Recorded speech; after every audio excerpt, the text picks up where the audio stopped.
अस्सलाम वालेकुम, नमस्कार, आदाब, सत श्री अकाल, जय भीम, जोहार। मैं आपका दोस्त, आपका होस्ट अख्तर मिर्ज़ा हाजिर हूँ लेकर गुरु ज्ञान एक और नया एपिसोड। दोस्तों, दुनिया की सबसे बेहतरीन, सबसे ज़्यादा प्यारी, सबसे ज़्यादा अजीज़, सबसे ज़्यादा करीब अगर कोई चीज़ किसी को होती है तो वो कहीं ना कहीं उसकी औलाद होती है। इंसान गरीब हो या अमीर हो, फ़कीर ही क्यों ना हो, फुटपाथ पर रहने वाला ही क्यों ना हो, या महल मकीन ही क्यों ना हो, औलाद से मोहब्बत सभी बराबर करते हैं। हर माँ का यही जज्बा होता है कि वो अपनी औलाद के लिए अपने जिगर का खून बशक्ल दूध पिला दे, और हर बाप का भी यही जज्बा होता है कि वो अपनी औलाद को अपना लख्त जिगर खिलाए, अपना खून जिगर पिलाए। ऐसी ही सोच के साथ वालिदैन अपनी औलाद की परवरिश करते हैं। लेकिन दोस्तों, तकलीफ़ होती है कि जब वालिदैन अपनी औलाद को जिस तरह के उनके पास वसाइल होते हैं, रिसोर्सेज होते हैं, उन हालात में, उन रिसोर्सेज में अपने बच्चे को पढ़ाने लिखाने के लिए कोशिश करते हैं, उसकी परवरिश करते हैं।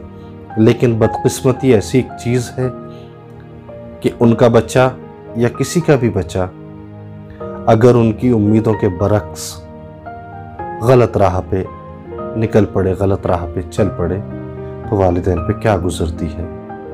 दोस्तों, आज मैं बड़ी ही तकलीफ़ दे और बड़ी ही परेशान कुन बात और तकलीफ़, समाजी और मुआशरे के अंदर चलने वाली एक तकलीफ़ के बारे में मैं आपके साथ आज तबादला ख़याल करने लगा हूँ। दोस्तों, मैं आज बात कर रहा हूँ छोटे छोटे बच्चों के अंदर बढ़ती हुई नशे की लत।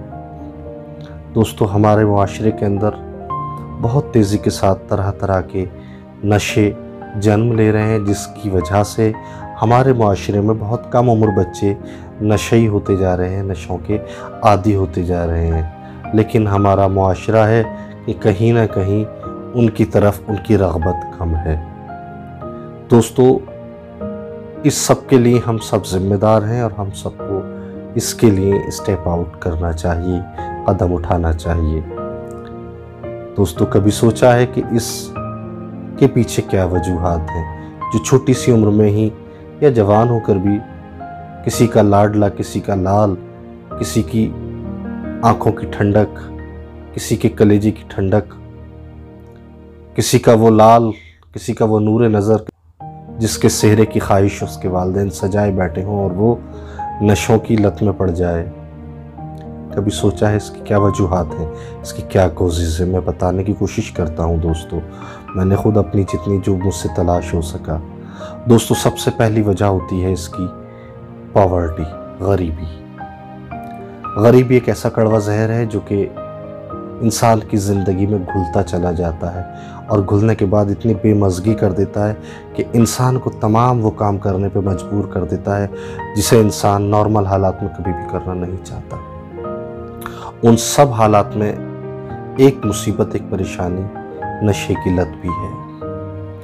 दोस्तों, दूसरी जो बड़ी परेशानी है इसके लिए वो है पॉपुलेशन।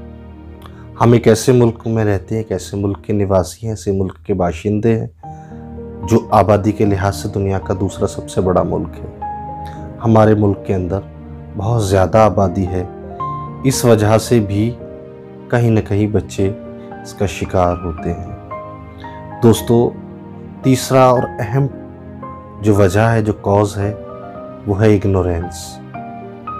कभी कभी ऐसा होता है कि सिर्फ गरीबों के नहीं, या अनपढ़ लोगों के नहीं, या देहाती लोगों के नहीं, बल्कि अच्छे समझदार ऑफिसर्स और बड़े पढ़े लिखे लोगों के, मिनिस्टर्स के, अच्छे खासे मालदार रईस लोगों के बच्चे भी इस लत में पड़ जाते हैं। उसकी वजह होती है इग्नोरेंस। वालिदैन जब बहुत ज़्यादा बिज़ी हो जाते हैं अपनी ज़िंदगी में, जो उनके बच्चे होते हैं वो कहीं ना कहीं अपने आप को इग्नोर महसूस कर रही होती है, वो अनसेफ महसूस कर रही होती है।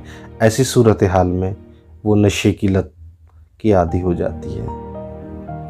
दोस्तों, एक सबसे बड़ी चीज़ है lack of education. Lack of education एक बड़ा फैक्टर इसके पीछे काम करता है कि हमारे यहाँ बहुत बड़ी तादाद अभी भी देखा जाए तो कम पढ़े लिखे लोगों की या अनपढ़ लोगों की है, खुसूसन वो लोग जो गुर्बत के दौर से गुजर रहे हैं। ऐसे लोगों के बच्चे पढ़ने लिखने नहीं जा पाते, या पढ़ने लिखने भी जाते हैं तो वो सिर्फ नाम नेहात के लिए दोपहर का मिड डे मील खाने की नीयत से।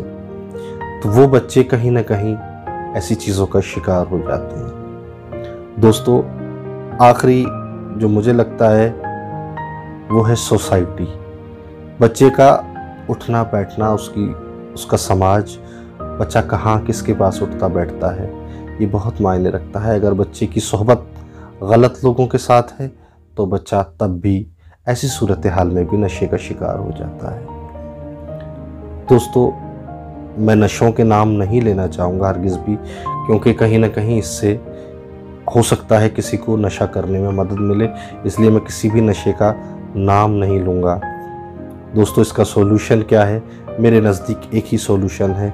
आप अमीर हों, आप गरीब हों, आप फ़कीर हों, आप फुटपाथ पे रहते हों, या आप महल मकीन हों, या आप शीश महलों के रहने वाले हों, किसी भी सूरत हाल में अपनी औलाद को ना इग्नोर कीजिए, ना ही तालीम से महरूम रखिए। हमारे यहाँ एजुकेशन का सिस्टम बहुत अच्छा है। हमें चाहिए फ्री एंड कंपलसरी एजुकेशन के तहत अपने बच्चों को ज़रूर पढ़ाना चाहिए, और हमें अपने बच्चों की सोसाइटी को हमेशा चेक रखना चाहिए, चेक एंड बैलेंस रखना चाहिए। और हमें जो सबसे बड़ी वजह है इसकी डोमेस्टिक वायलेंस, उसको अवॉइड करना चाहिए।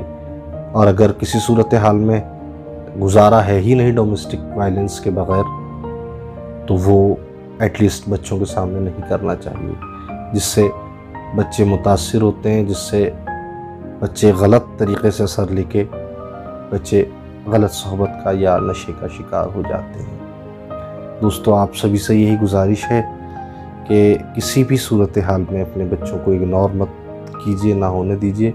आपके पास कितने भी कम रिसोर्सेज सही, लेकिन अपने बच्चों को, जो कल को हो सकता है आपका मुस्तकबिल हो, उसको मत बिगाड़िए।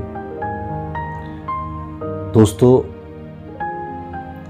वालिदैन की तरफ से अगर औलाद के लिए सबसे बेहतरीन कोई तोहफ़ा है तो वो तोहफ़ा कुछ और नहीं, बल्कि वो तोहफ़ा अपने बच्चों की अच्छी तालीम और तरबियत। अगर आपने अपने बच्चों की अच्छी तालीम और तरबियत की है, आपने दुनिया का सबसे कीमती तोहफ़ा अपने बच्चों को दिया है। इस एपिसोड में इतना ही।